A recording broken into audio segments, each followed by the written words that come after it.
Halo semuanya. Perkenalkan, kami dari kelas PPNA akan membahas materi tentang uji T-square. Ini merupakan video untuk memenuhi mata kuliah Praktikum Statistika dan Parametrik. Sebelumnya, perkenalkan saya Ari Dartepu dan rekan-rekan saya. Saya Francisca Melarasati. Saya Nabila Istiqomah. Saya Branggal Aziz. Saya Lili Sawati. Saya Andini Lutansyita. Selamat menonton. Baik, di sini saya akan menjelaskan bagian pengertian. Uji square adalah model statistik non-parametrik yang digunakan untuk menganalisis data yang berbentuk kategori, seperti jenis kelamin, tingkat kemampuan, atau hasil belajar. Uji ini bertujuan untuk mengetahui apakah terdapat hubungan atau perbedaan yang signifikan antara dua atau lebih variabel kategori dengan cara membandingkan data hasil pengamatan dan data yang diharapkan. Selain itu, uji T-square tidak memerlukan asumsi distribusi normal sehingga lebih fleksibel dan cocok digunakan pada berbagai kondisi penelitian, termasuk sampel kecil. Uji ini juga dapat diterapkan pada berbagai bentuk tabel untuk membantu peneliti menganalisis hubungan antar variabel karena sistematis dan objektif. Baik, di sini saya akan menjelaskan syarat dari uji T-square. Nah, uji T-square itu digunakan jika data berbentuk kategori atau nominal dan biasanya disajikan dalam tabel frekuensi atau tabel kontingensi seperti jenis kelamin, hasil belajar atau tingkat motivasi siswa. Selain itu, setiap data harus bersifat mandiri. Artinya, satu responden hanya masuk ke satu kategori dan tidak saling mempengaruhi agar hasil analisis tetap akurat. Nah, syarat lainnya adalah frekuensi harapan pada setiap sel tabel sebaiknya minimal 5. Jika kurang dari itu, hasil uji bisa menjadi tidak valid, sehingga perlu menggunakan metode lain yang lebih sesuai. Baik, sebelumnya kan udah jelasin apa itu uji T-square. Jadi sini saya akan jelaskan lagi uji T-square yaitu adalah metode statistik untuk menganalisis data kategorik guna mengetahui hubungan antara variabel atau kesesuaian data dengan distribusi tertentu.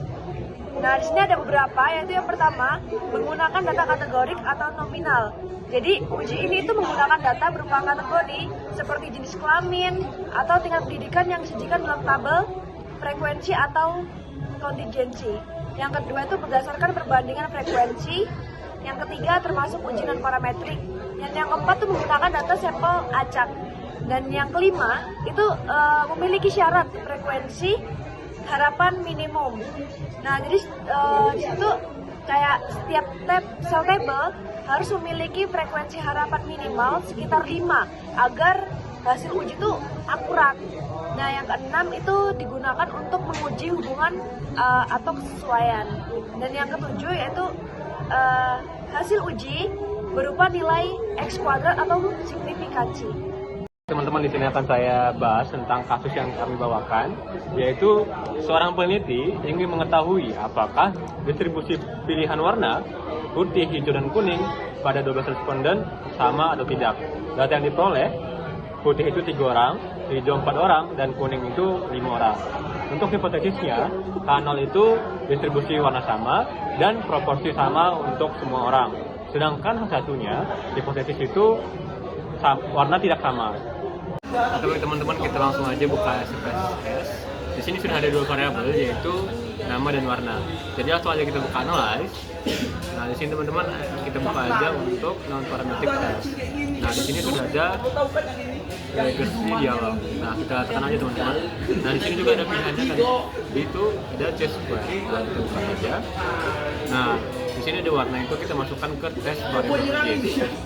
Oke, setelah itu kita tekan OK. Nah, teman-teman, inilah hasilnya untuk uji T-square yang dilakukan. Oke, kita mencari untuk signifikansinya yang kita peroleh. Nah, di sini ada signifikansinya yang kita dapat itu 0,779.